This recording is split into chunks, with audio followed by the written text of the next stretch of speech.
사랑하는 영락교회 지체들에게 주 안에서 평화 인사를 전합니다. 오늘은 2023년 12월 8일 금요일입니다. 오늘의 묵상 본문은 사도행전 6장 1절로 15절까지의 말씀입니다. 오늘 본문 말씀 6장 1절부터의 말씀은 이렇게 시작합니다. 그때 제자가 더 많아졌는데 헬라파 유대인들이 자기의 과부들이 매일의 구제에 빠짐으로 히브리파 사람을 원망하니. 우리 사도행전의 구조에 보면 항상 은혜가 넘치고 또 시련이 오고 시험이 닥치고 그것을 이겨내면 다시 한번 코이노니가 굳건해지고 부흥이 임하는 그 일들이 계속 반복되는 것을 보게 되죠.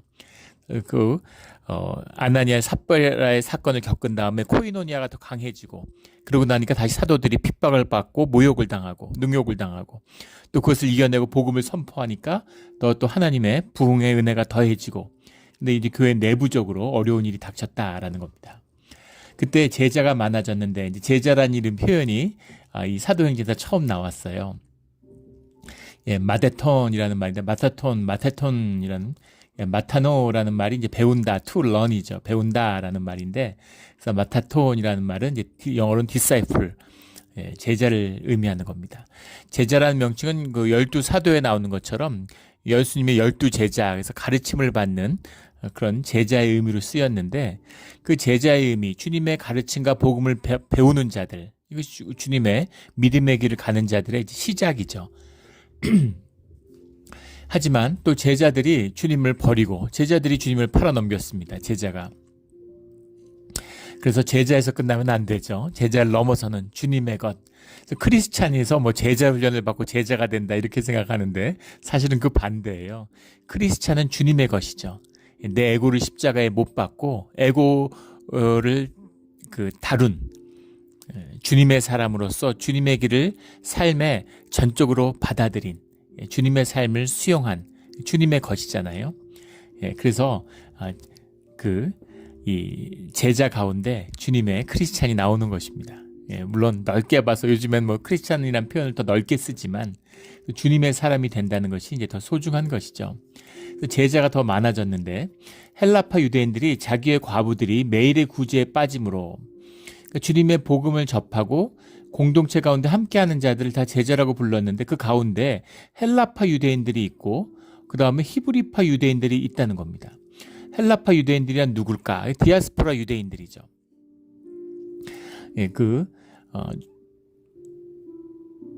주전 53년에 그 폼페이우스, 로마의 3두 정치의 한 명이었던 폼페이우스가 이 하스몬 왕조를 무너뜨리고 유대를 정복하죠. 그때 수많은 유대인들이 노예로 끌려갑니다.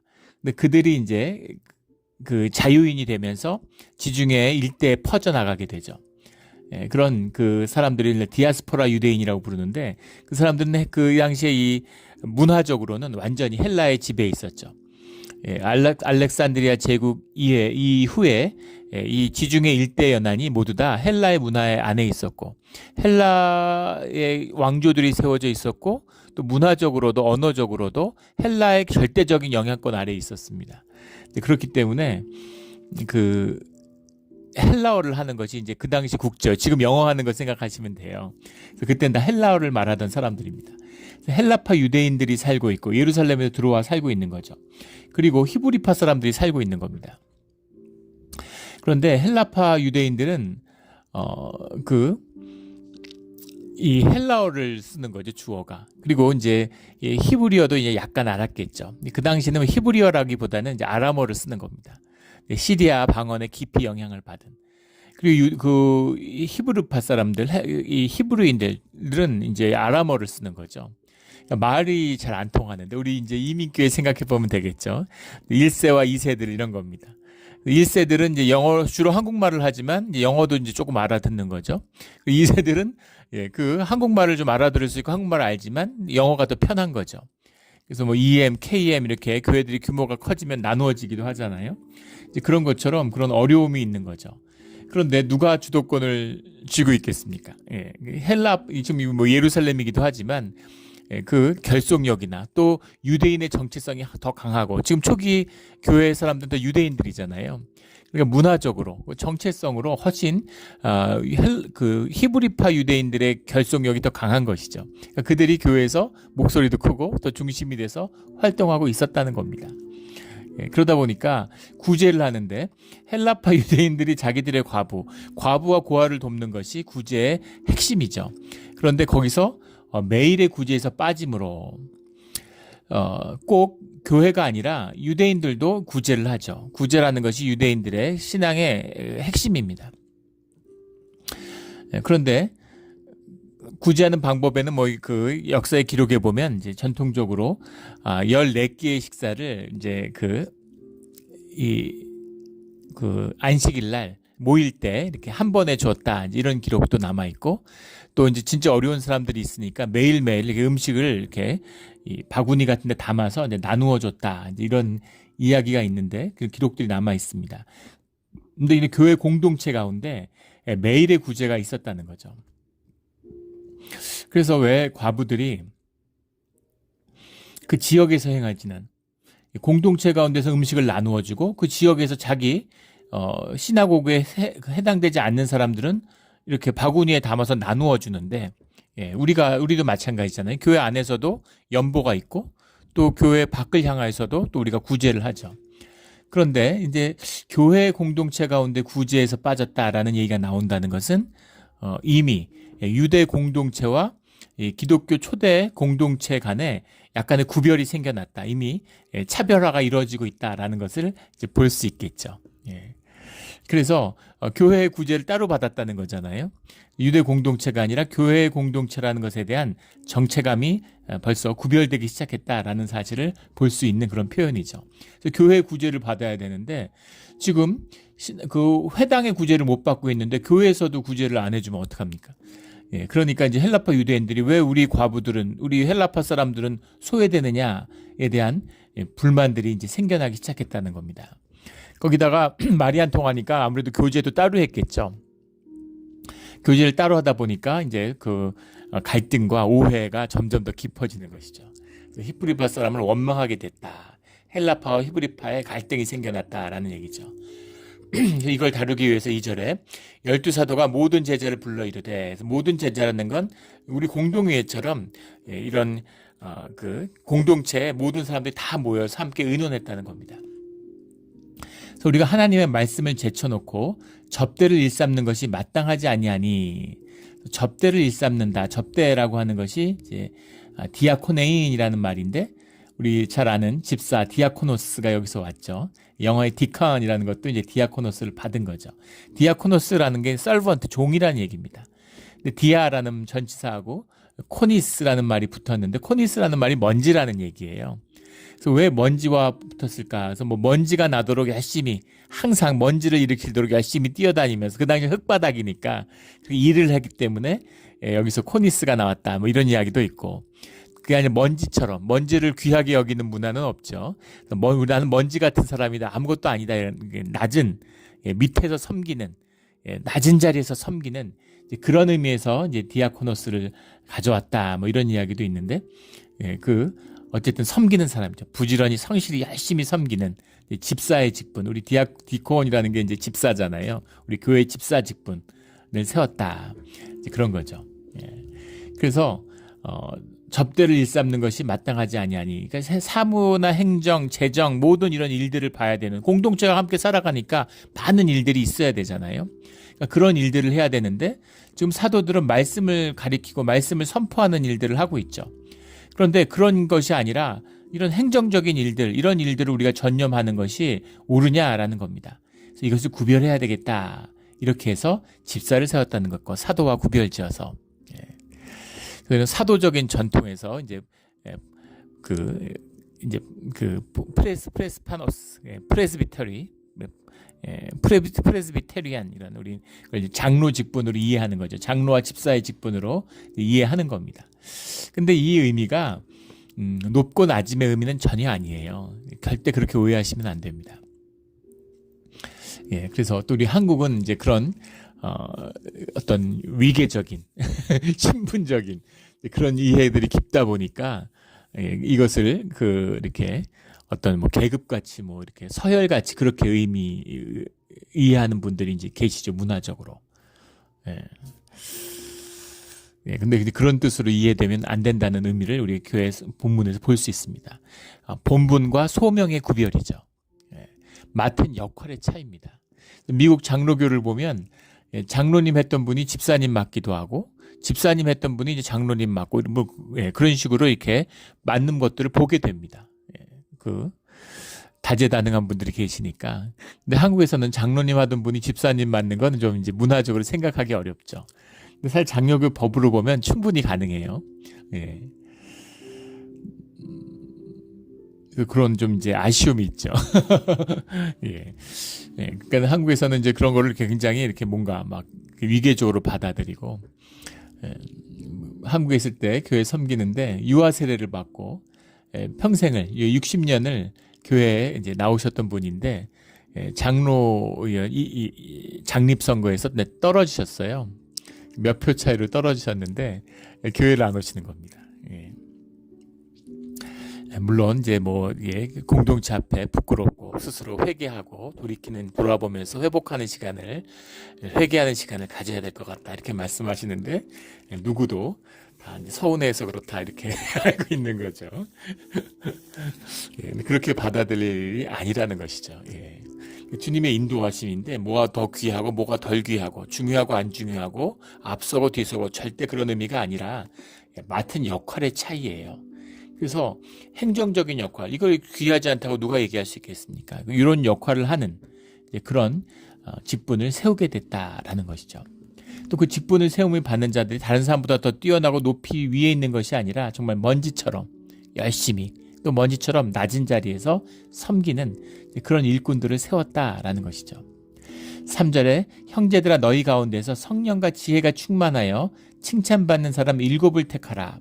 우리가 이 일을 그들에게 맡기고 성령과 지혜가 충만한 성령이 충만하다는 것이 집사 직분, 일을 잘하고 유능하고 똑똑한 사람을 세우는 것이 아니라 성령이 충만한 사람을 세운다는 겁니다. 왜냐하면 하나님의 일이고 이 모든 일의 중심, 주관하시는 분이 주님이시기 때문인 거죠. 그래서 교회 일의 모든 핵심은 성령이 충만해야 돼요. 기도하는 분이어야 된다는 얘기입니다. 말씀에 충실한 분이어야 된다는 거예요. 말씀을 매일 묵상하고 말씀과 함께 살아가고 또 기도하고 그 주님의 은혜 가운데서 성령이 충만한 그런 분이죠. 지혜가 충만하다는 건 성령과 늘 짝을 이루잖아요. 주님과의 관계에서 성령이 충만하고 공동체와의 관계에서 지혜가 나타나는 것이죠. 성령과 지혜가 충만한 분들, 이런 분들을 세우는데 칭찬받는 사람을 세웠다라는 거죠. 칭찬받는다라는 말이 마트로메노우스라는 말인데 마트로메노우스라는 말이 마투스라는 말이 이제 온 겁니다. 마투스라는 말이 testify, 증명하다라는 말이에요. 증명된 사람들 이런 말이죠. 증명된 사람들이라는 말이 무슨 말일까요? 뭐 칭찬받는 사람하고는 뜻이 통하겠지만 증명됐다라는 말이 공동체 가운데서 그가 누구인지를 모두 다 받아들일 수 있다는 얘기죠. 그래서 공동체의 삶, 우리가 믿음의 삶, 세상에서 교제하고 뭐 친하게 지내는 게 아니잖아요. 우리가 믿음으로 교제하는 겁니다. 주 안에서 교제하는 거예요. 그래서 성령 충만함과 그 사람의 말씀의 삶이 자기의 삶의 진실로 드러나 있느냐라는 거죠. 그래서 공동체 가운데 숨길 것이 없죠. 우리 가족 생각해 보세요. 내가 어떤 사람인지를 와이프한테 속일 수 있습니까? 자녀들한테 속일 수 있나요? 내 신앙을, 내가 어떤 사람인지, 내 중심이 무엇인지를 절대로 숨길 수 없죠. 그런 것입니다. 그래서 공동체의 삶이라는 건 진실한 삶이잖아요. 삶으로 믿음은 드러나게 돼 있어요. 그래서 공동체 가운데 다 드러납니다. 그 처음 왔을 때 그런 분들 이제 와서 막 말씀을 하는데 한 서리 집사님인데 너무 말씀을 반듯하고 옳은 말씀을 하시는 거죠. 말씀을 듣는데 이분은 너무너무 이제 원통함이 있는 거예요. 이렇게 열심히 봉사하고 이렇게 하나님을 향해 열심히 있는데 교회에서 공동체에서 당신을 권사로 세워주지 않았다고 원망하는 마음이 있으신 거죠. 근데 말씀하는 것만 듣고서는 이분은 권사님이 아니라 장로님이 되셔야 될 것 같은데 이런 마음이 들었어요. 예. 또 장로님으로 세움을 받아야 되지 않을까. 너무 반듯한 거죠. 말씀이나 교회를 보는 눈이. 근데 문제는 그것이 이제 말과 생각과 내 삶은 다르다는 겁니다. 예. 내 삶이라고 하는 것은 나의 진실이잖아요. 예. 내 삶은 나의 생활, 내 육신의 실제의 삶과 나의 생각이 만나는 자리, 하나가 돼야 되는 것이죠. 그래서 우리가 멋진 생각, 에고의 사람이니까, 에고가 있으니까 멋진 생각을 하고 멋진 말을 하면 내가 멋진 사람이라고 생각을 해요. 왜 우리가 남을 정죄합니까? 남을 정죄하면 의로움이 차오르죠. 우리가 주님의 의의 가운데 만들어졌기 때문에 의로워지고 싶어요. 의로워야지 가치를 느끼고 의로워야지 내가 삶의 의미를 느낍니다. 내가 아무리 돈 벌고 출세해도 거짓말하고 속이고 이러면은 스스로도 부끄럽고 의미가 없죠. 의로워지고 싶은 겁니다. 종교적 인간의 본질이죠. 그런데 의롭지가 않아요. 내 진실을 마주하면 부끄럽고 수치스러운 거죠. 의인이 한 명도 없는 겁니다. 그러니까 어떻게 하는 건가요? 거짓의 에고를 만들고 종교의 의로 남을 정죄하는 것이죠. 이게 종교인입니다. 이원화된 거예요. 삶은 삶대로 놀고 생각은 생각대로 놀고 이렇게 되는 거죠. 그 하나가 합쳐져서 진실한 삶으로 사라져야 되는 거죠. 이게 신앙입니다. 그래서 공동체의 증명, 공동체의 판단이 주님이 보시는 눈이에요. 그게 납니다. 그게 나예요. 내가 부족하다고 해서 내가 그것을 증명하는데 충분하지 못하다고 해서 그것을 부끄러워하거나 그것이 창피한 일은 아닙니다. 왜냐하면 다 출발이 다르잖아요. 신앙의 집에서 태어나서 믿음 가운데 자라난 사람이 있고 또 저처럼 늦게 나이 30에 주님을 영접하고 늦게 주님을 믿게 된 사람도 있고 어릴 때 사랑을 못 받고 결손 가정에서 살아고 폭력 가정에서 맞고 자라고 많은 불안 환경에서 자라서 출발점이 늦은 사람이 있어요. 그래서 내가 지금 부족하다는 것이 아무것도 문제될 게 없습니다. 그런데 진실해야 되는 것이죠. 진실하고 참돼야 돼요. 그리고 자라나야 되는 겁니다. 진실하고 참되고 참 생명이 내 안에 있으면 그러면 자라나게 돼 있죠. 자라나는 삶, 진짜인 삶, 그런 삶이 공동체 가운데서 증명이 되는 거죠. 인정을 받는 겁니다. 다 알아요. 사람들이 영물이기 때문에. 사람들이 그걸 왜 모르겠습니까? 제가 잠깐 강아지를 키운 적이 있었는데 그 강아지를 키울 때 강아지도 참 보면 영물이구나 이런 생각이 드는데 참 신기한 게 우리 아이들 셋인데 그때 이제 아이들이 엄마가 떠나고서 심리치료 이런 걸 해주더라고요. 나라에서 이렇게 해주는 거죠. 참 미국이 고마운 나라구나 이렇게 생각했는데 나중에 그 소셜 워커를 통해서 들은 얘기, 그 상담 치료해주는 치료사가 그런 얘기를 해요. 왜 이렇게 정부에서 이런 아이들한테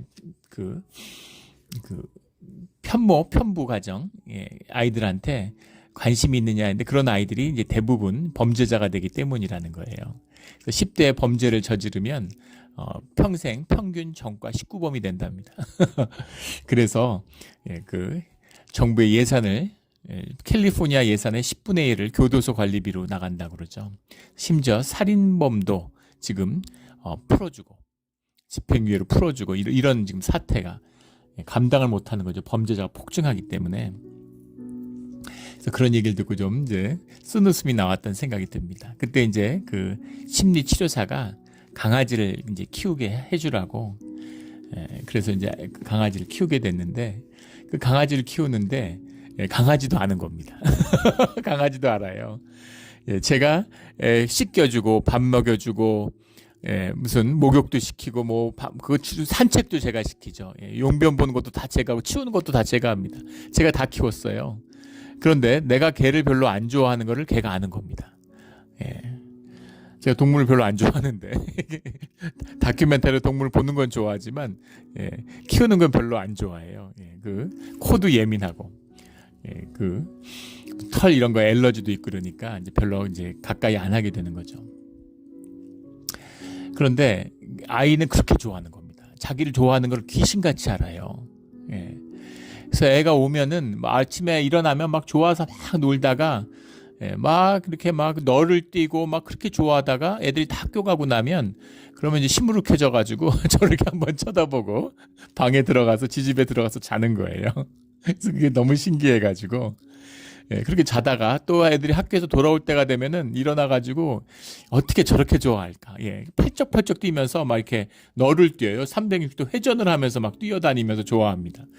저래서 개를 키우나 보다. 그렇게 좋아할 수가 없어요. 예, 그런데 내가 자기를 좋아하지 않는 것은 아는 거죠. 예, 같이 살면 알게 돼 있어요. 하물며 삶을 나누는 공동체에서 영을 나누는데 어떻게 모르겠습니까?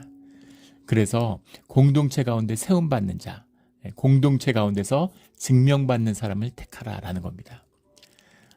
그래서 시간이 필요한 것이죠. 공동체에서 삶이 나누고 녹으면서 삶 가운데서 그 공동체 가운데서 증명하는, 이 주님 앞에서 증명되는 시간인 거예요. 나의 진실을, 내가 진실한지, 난 정말 진실한 것 같은데, 난 진짜 열심인데, 난 정말 교회를 사랑하는데, 근데 그게 진짜인지를 증명하는 시간이 필요한 것이죠. 여기서 진실이 드러나는 겁니다.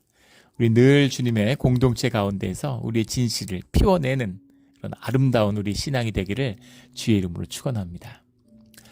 4절에 일곱을 택하라. 일곱이라고 하는 숫자, 이건 뭐 전통적인 것이죠. 이거 주님의 숫자이기도 하고 이제 그 완전한 숫자의 의미로, 또 유대 공동체에서 유대인들도 항상 어떤 사람을 세우든지 그걸 집행위원회 같은 걸 세울 때는 7명을 세우죠. 그런 영향도 있었겠죠. 7명을 맡긴다라는 건 온전함을 상징하는 거고 주님의 일이다라는 걸 상징하는 거죠. 7집사를 세워서 12사도와 7집사가 있는 거죠. 그래서 그들에게 이 일을 맡기고, 4절 우리는 오로지 기도하는 일과 말씀 사역에 힘쓰리라. 기도와 말씀에 집중하는 이제 그런 사역자를 세웠다라는 겁니다. 그래서 말씀의 중요성, 또 말씀을 전담하고 이런 일들을 중심으로 세우는 거죠. 오늘날에는 이제 목사를 그렇게 세우는 거잖아요. 말씀의 사역에 전념하라고, 삶을 서포트하고 모든 사역 가운데 구별해서 말씀과 기도에 전념하는, 오로지 힘쓰는 그런 사람을 세우는 거죠. 말씀의 은혜를 더하는. 근데 이 종교화되면 말씀의 소중함을 잃어버려요. 뭐 설교 이렇게도 하고 저렇게도 하고. 가끔 보면 목회자 중에 그런 분들을 만납니다. 목회를 오래 하다 보니까 이제 설교가 축적되는 거죠. 3년치 설교를 가지고 있다, 10년치 설교를 가지고 있다, 이런 분들이 있어요. 그래서 새로 목회를 가는데 이제 교회 가면 막 소셜 워커처럼 이 일하고 저 일하고 프로그램 돌리고 막 이렇게 생각하는 거죠. 그러면 안 됩니다. 기도와 힘써야 돼요. 젊은 목회자인데 이미 목회를 와서 그래서 3년치 설교가 있다고 그러더라고요. 설교집을 보여주면서. 그래서 그거를 저한테 이제 조언을 구하니까 저라면 일단 그 설교집을 갖다 버리라고 제가 말씀을 드렸습니다. 설교를 하려고 해서는 안 되죠. 말씀을 전해야 되는 겁니다. 말씀을 주일날 제단에 쓸 때까지도 말씀을 위해서 기도하고 말씀이 되기 위해서 전심을 다해야 되는 거예요. 설교 앞에 쓸 때, 제단 앞에 쓸 때 늘 두려움이 있어야 되는 겁니다. 준비된 걸 갖고 나오면 내 거잖아요. 내 거 나눠서 뭐 하겠어요? 그거 해서 뭐 합니까? 로이드 존슨 같은 영국의 부흥을 이끌었던 그런 목회자는 40분 이하의 설교는 설교가 아니다라는 유명한 말을 남겼죠. 40분은 요즘 느낌으로는 굉장히 긴 설교입니다.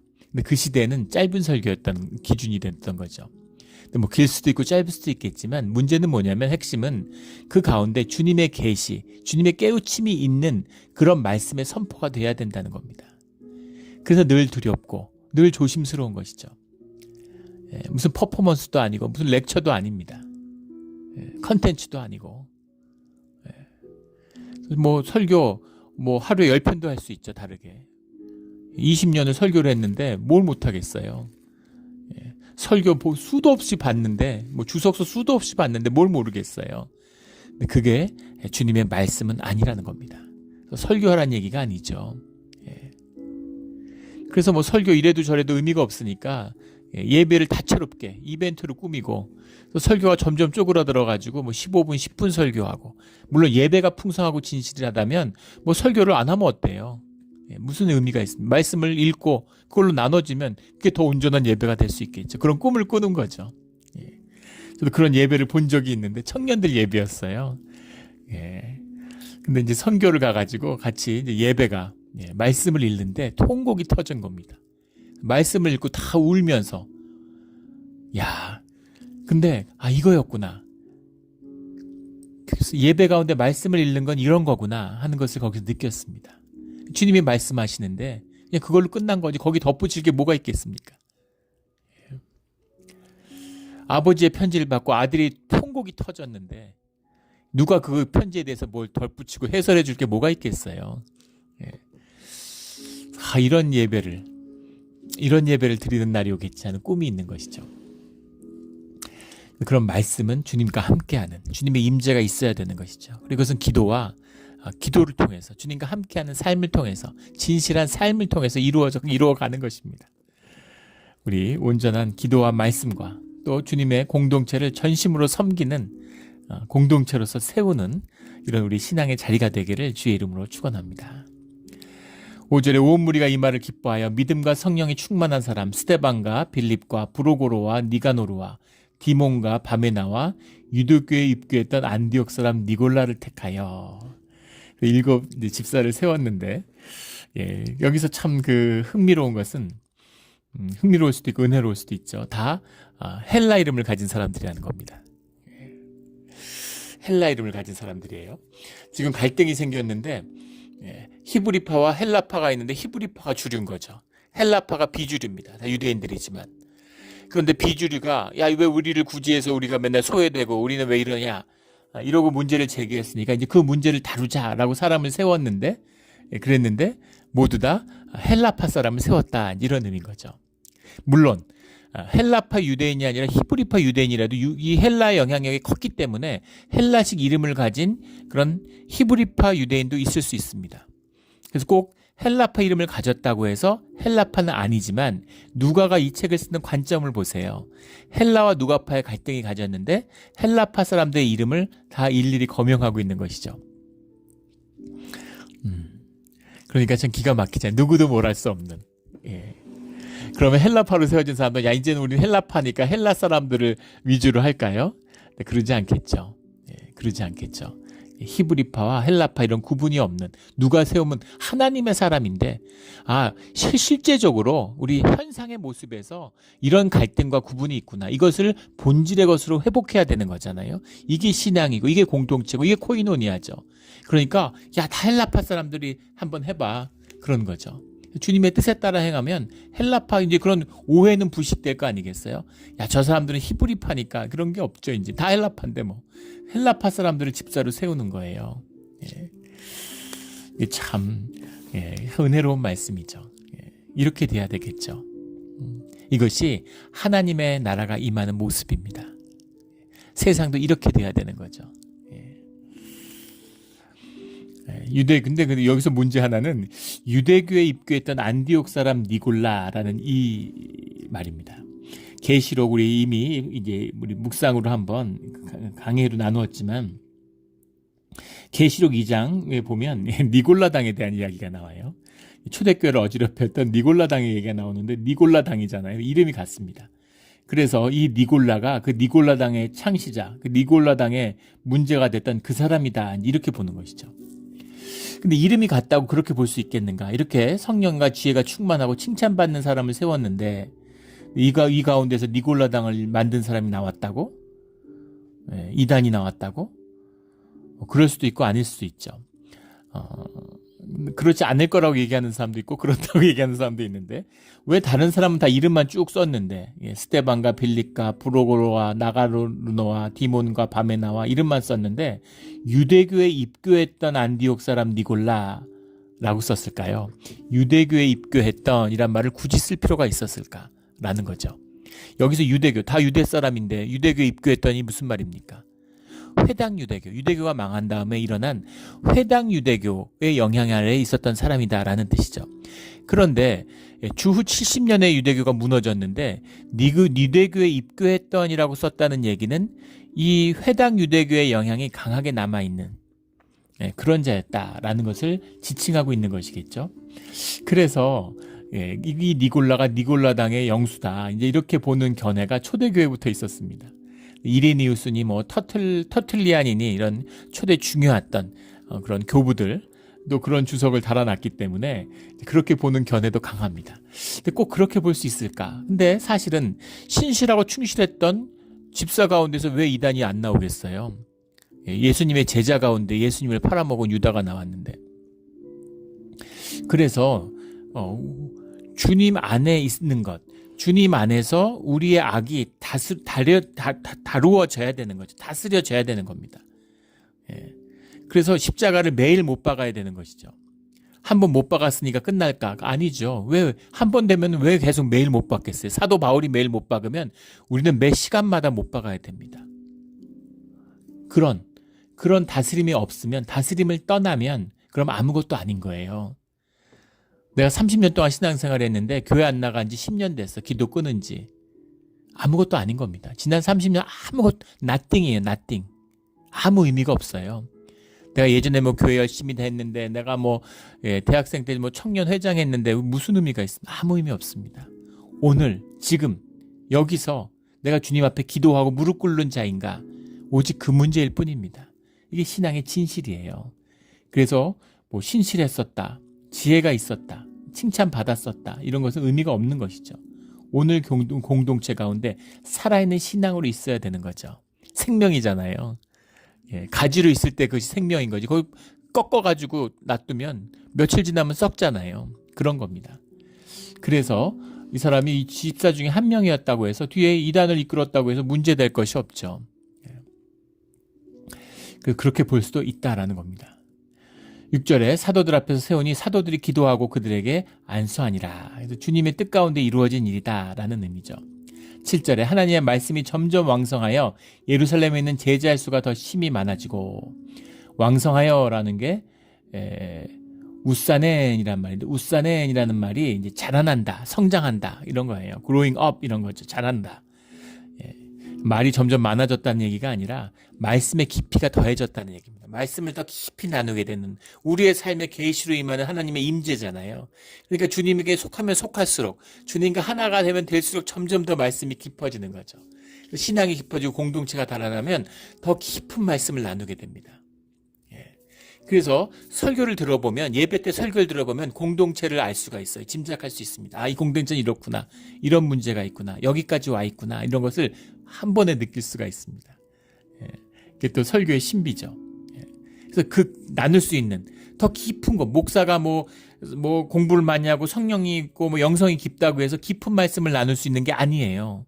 주고받는 거고 공동체가 나누어지는 건데, 엉뚱한 소리가 되면 무슨 의미가 있겠어요. 그래서 함께 자라가는 것이죠. 그래서 깊이 있는 말씀을 나누게 되는 겁니다. 우리가 7년 만에 레위기 말씀을 나누는데 한 권사님이 그런 얘기를 하세요.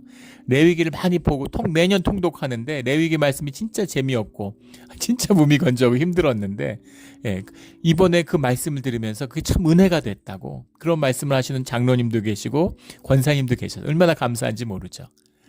사실 레위기 힘듭니다. 통독하면 레위기가 큰 벽이죠. 그런데 그 말씀 가운데 우리가 같은 공동체로서 믿음이 자라면서, 화목한 공동체로서 예배가 자라면서 성령이 충만해지면서 말씀의 은혜를 더하게 되는 거죠. 그래서 더 깊이가 열리고 또 말씀을 통해서 우리의 신앙이 자라나게 되는 겁니다. 이런 말씀이 나누어지는 살아있는 예배, 살아있는 공동체가 되기를 주의 이름으로 축원합니다. 제자의 수가 더 심히 많아지고 허다한 제사장의 무리도 이 도에 복종하니라. 허다한 제사장의 무리가 이 도에 복종하니 이게 말이 되느냐, 이제 이런 의문을 제기하는 분들이 있는데, 이때의 제사장, 우리가 레위기를 읽는 우리가 신명기를 읽을 그때의 제사장과는 좀 차이가 있죠. 역사의 기록에 보면 이 당시에 제사장들만 한 18,000명 이렇게 됐을 것이다, 이런 얘기가 있습니다. 사실 그 제사를 지내는데 우리 이제 레위기나 그런 신명기에 나오는 제사의 양식을 그대로 따라하려고 해도 고되잖아요. 지금처럼 뭐 고기 이렇게 하고 뭐 나누고 태우고 이러는 것이 사람 손이 많이 가는 거죠. 그래서 최소한 530명 정도가 있었어야 됐다, 뭐 이런 얘기가 있습니다. 이런 여러 가지 연구 보고서들이 있어요. 적어도 수백 명이 해야 되는 일이라는 겁니다. 이 시대에는 기록에 보면 예수님 시대에는 유대 제사장들이 한 18,000명 정도 있었다고 그래요. 대제사장과 제사장은 다른 것이죠. 제사장들이 사실은 뭐 3대 절기, 뭐 6월절이나 이런 게 오면, 초막절 이런 게 오면은 사람 손이 부족한 거죠. 수천 명이. 실제 예루살렘에 6월절 제사를 하면은 제사장들만 한 8,000명 정도가 그 일에 가담했다. 뭐 이런 기록도 있습니다. 그러니까 어마어마한 일인 거죠. 예. 수십만 명이 모여가지고 같이 뭐 음식을 먹고, 생각해 보십시오. 예. 우리 예전에 저 어렸을 때였는데 국풍 80일이라고 기억하시는 분 계실지 모르겠어요. 여의도에 모여서 국가적인 축제를 한 적이 있었죠. 국가의 기풍, 새로운 놀이문화를 정착하겠다. 처음이자 마지막으로 국풍 80일을 했습니다. 예, 그래서 무슨 가요제도 하고, 예, 한 100여만 명이 모여가지고 여의도에서 같이 노는 그런 대단한 축제를 했죠. 국풍 80일이 남긴 가장 큰 유산이 충무김밥이라고 그러죠. 예, 그 충무김밥이라는 게 뭐예요? 거제 옆에 있는 그 지역에서 이제 어부들이 먹던 그런 그것이었는데, 이제 국풍 80일을 통해서 전국적으로 유명해진 이제 그런 게 됐다. 뭐 이런 다큐멘터리를 본 적이 있는데, 국풍 80일을 기억하는 거죠. 근데 그것을 하는데 수십만 명이 운집되어 있는데 행사 요원이 얼마나 많아야 돼? 수천 명이 일을 해야 되는 거죠. 그런 걸 생각해 보시면 되겠어요. 그런데 이 18,000명이 그 당시에 뭐 유대교도 그렇고 이제 신앙이 무너져 있으니까 11조 생활이 안 되는 거죠. 그러니까 먹고 살 수가 없어요. 그래서 사실은 이 시대에 이미 뭐 레위 지파로서의 그런 뭐 분깃이나 이런 개념들이 흐려졌기 때문에 절기 때만 일을 하고 한 두세 달, 나머지 뭐 한 10달, 9달은 생업을 했다고 그러죠. 그럼에도 불구하고 이 시대에 뭐 상업이 융성한 것도 아니고 대부분 농사를 짓는데 땅이 없으니까 사실 극빈자의 삶을 살고 제사장으로서 굶어 죽은 사람들이 많았다고 그러죠. 예, 흉년이 들면 제사장들이 굶어 죽는 사람들이 많았다고 그래요. 그런 역사적인 기록이 남아 있습니다. 굉장히 이제 힘든 사람들이 많았던 것이죠. 오늘날 유대 이스라엘의 초정통파 유대인들 생각하면 될 것 같아요. 이스라엘이 건국할 때는 보시죠. 뭐 이상한 건 아니고 모자 쓰고 주렁주렁 나무 상자가, 종이 상자 같은 거 매달려 있잖아요. 가죽 그런 거 위에 메고 성경에 나오는 신명기 말씀을 그대로 하는 거죠. 말씀을 넣은 것을 이렇게 주렁주렁 술에 매달아 갖고 다니는 초정통파 유대인이 이스라엘이 건국할 때는 400명이 채 안 됐답니다. 그래서 이제 말씀에 전념하고 기도하는 사람들이니까 군대도 안 가도 되고 세금도 안 내도 되고, 그래서 특혜를 많이 줬는데 지금은 초정통파 유대인이 인구의 10분의 1이라고 그러죠. 그게 큰 사회 문제가 되고 그런다는 걸 이제 본 적이 있는데, 예, 그런 것처럼 제사장이 굉장히 많았던, 그래서 어떻게 유대 제사장이 교회에 합류하고 교회에 들어올 수가 있어? 예, 그렇게 생각할 수 있는데, 그 당시에서는 이것이 그렇게 물론 충격적이죠. 예, 유대 제사장이 크리스찬이 됐다고? 예, 그러나 그렇게까지 충격적인 그런 것은 이제 아니라는 겁니다. 뭐 오늘날 천주교의 무슨 대주교가 예, 주교가 개신교를 이렇게 왔다 이제 이런 정도의 의미는 아니라는 겁니다. 예. 하지만 그럼에도 불구하고 놀랍고 충격적인 일이죠. 예. 살아계신 하나님의, 살아있는 하나님을 만나고 그 말씀의 역사를 만나는 자들, 진실한 자들은 무슨 현상에서 모든 게 뭐가 중요하겠어요? 제사장이든 아니든 주님을 영접한 자들이 나왔다라는 겁니다. 8절부터 스데반이 잡히는 역사, 이제 이런 시련이 또 시작되죠. 예. 제사장의 허다한 무리가 와서 또 하나님의 영광이 나타나니까 그 다음에 또 시험이 닥치는 거죠. 스데반이 잡혀가는 일이 나타납니다. 8절에 스데반이 은혜와 권능이 충만하여 큰 기사와 표적을 민간에 행하니, 9절에 이른바 자유민들, 구레네인, 알렉산드린, 길리기아, 아시아에서 온 사람들 회당에서 어떤 자들이 일어나 스데반과 더불어 논쟁할세. 자유민들이라는 게 리비디노라는 말인데, 아까 나누었던 폼페이우스의 전쟁 이후에 돌아온 그런 디아스포라 유대인들을 말하는 거죠. 예.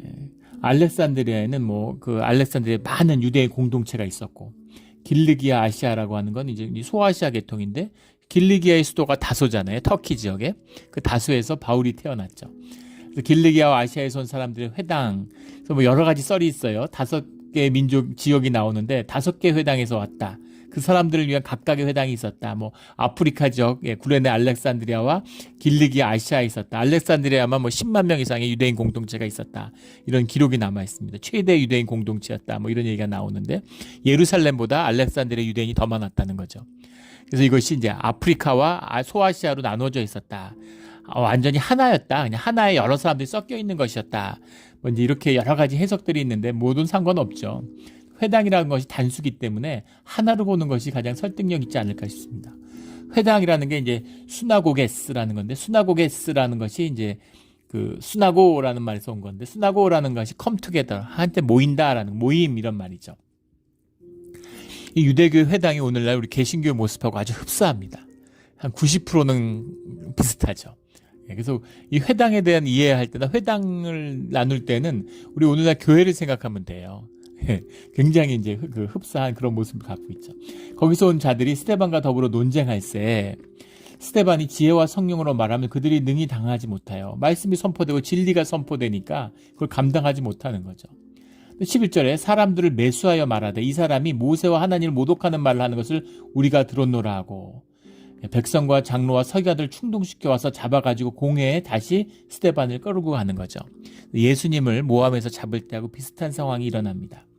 13절에 거짓 증인들을 세우니 이르되 이 사람이 거룩한 것과 율법을 거슬러 말하기를 맞지 아니하는다. 그래서 이 종교의 거짓, 본질이 거짓이니까 이 거짓으로 얼마든지 거짓을 행하는 거죠. 거짓 증인을 어떻게 세워요? 공회라는 게 주님 앞에 세우는 건데, 주님을 믿지 않고 그게 가짜이기 때문에 무슨 짓이든 하는 겁니다. 교회에서, 공회에서 무슨 짓이든 하는 거예요. 이게 종교의 이중성, 최악의 모습이죠. 거짓을 그대로 드러내는 겁니다. 그런데 또 악한 지혜, 세상의 지혜가 있어요. 기가 막힌 건 거룩한 것과 율법을 거슬러 말하기를 맞이 아니하는도다 하는 이 말입니다. 율법을 거슬러라는 것, 바리새인들을 겨냥한 얘기죠. 바리새인들은 율법을 지키는 것에 관심을 가진 자들입니다. 율법을 회복하는 것이 유대교의 회복이라고 믿는 자들이죠. 사두개인들은 성전을 장악한 자들이잖아요. 거룩한 곳, 성전을 지키고 성전에 봉사하고 성전에 예물 드리는 것이 가장 중요하다고 생각하는 사람들이 사두개인들이에요. 그런데 앞에 베드로와 요한을 고백했을 때 공회가 갈라졌죠. 그들을 성전을 모욕했다라고 얘기하려고 하는 거예요. 뭐 부활을 했다고? 그게 중심이라고? 말씀이 중심이라고? 그러니까 바리새인들이 야 그게 중심이잖아. 사두개인들이 부활이 어디 있어? 바리새인들이 왜 부활이 없어? 부활이 있다고 말씀에 있는데, 그리고 자기들끼리 싸우는 거죠. 사두개인들과 바리새인들이 갈라져서 싸우니까 바리새인인 가말리엘이 야 하나님의 말씀을 갖고 얘기하는데 너희들이 왜 옳고 그르고 하냐? 하나님께 맡기고 두고 봐. 이렇게 해가지고 베드로와 요한을 처단하는데 실패했잖아요. 그러니까 이번에는 거룩한 것과 율법을 거슬러 말하기를 맞이 아닌 두 가지 증거는 같이 된 거죠. 그래서 사두개인도 격동시키고 바리새인도 격동시킨 겁니다. 웃음이 나오죠. 약한 지혜가 있는 거예요. 간사한 거죠. 간악한 겁니다. 간악해요. 이것이 악의 본질이죠. 교묘하고 음해하고 모해하고 거짓의 사람들은 진짜 무능하죠. 거짓의 사람들이니까. 그런데 음해하고 모해하고 모략하고 뭐 음모 짜고 이런 데서는 귀신 같은 겁니다. 이게 악의 본질이다라는 거죠. 그런 악한 자들, 그 공회 중에 앉은 사람들이 다 스데반을 주목하여 보니 15절에 그 얼굴이 천사의 얼굴과 같더라. 성령이 충만하니까 고난 가운데 그 본질이 드러나니까 껍데기 가운데 진짜가 드러나는데 천사의 얼굴 같더라. 더 뭐라 말할 표현이 없는 거죠. 이것이 유대의 그 당당함과 멋있음을 표현하는 그런 표현이다. 천사와 같다는 표현이 그렇겠죠. 그러나 그 얼굴이 적대자의 눈에도 천사와 같이 보이는 거죠. 뭐 말할 필요가 없을 것 같습니다. 이런 분들 보셨을 거예요. 교회 안에서. 교회 안에서 천사와 같은 얼굴이 드러날 때가 있습니다. 그런 얼굴로 살아가는 사람들이 있어요. 저희 큰 누나가 한국에서 2년 동안 제자 훈련을 받고 제자 수료식을 마쳤다고 이렇게 그걸 카톡에다가 가족 그 톡방에다 올렸습니다. 그래서 그 축하하는 인사들을 다 하고, 또 저희 어머니도 하나님께 감사하다 이런 거를 어렵게, 제 눈도 잘 안 보이실 텐데 그걸 써서 올리고, 은혜가 충만한데 저도 깜짝 놀랐어요. 그 축하 꽃다발을 갖고 사진을 찍고 웃는 얼굴을 찍었는데 얼굴이 천사같이 보이더라고요. 얼굴이 환해 보이는 거예요. 천사와 같은 모습이 있습니다. 생명에 붙들려서 생명이 드러나는, 생명이 확 피어나는, 꽃을 볼 때 그걸 느끼지, 생명을 느끼잖아요. 꽃을 보면 마음의 기쁨이, 사람들이 꽃 왜 좋아하겠어요. 꽃을 보면 생명을 느낍니다. 뭐라 말할 수 없는 아름다움이 있는 거죠. 그걸 표현할 길이 없으니까 천사와 같이, 천사의 얼굴 같더라 이렇게 얘기하는 거죠. 천사의 얼굴처럼 피어나는 그런, 이 우리의 신앙의, 우리 진짜가 되는, 현상에 살지만, 현상의 것을 입었지만 현상 가운데 본질이 실제화되는, 진짜로 나타나는 그 순간을 천사의 얼굴 같더라 이렇게 표현하는 거죠. 우리 천사와 얼굴같이 드러나는 우리 신앙의 모습, 신앙의 진실이 되기를 예수 그리스도 이름으로 축원합니다. 아멘. 기도드리겠습니다. 하나님 아버지 감사합니다. 우리 스데반의 모습이 우리의 모습이 되게 하여 주시옵소서.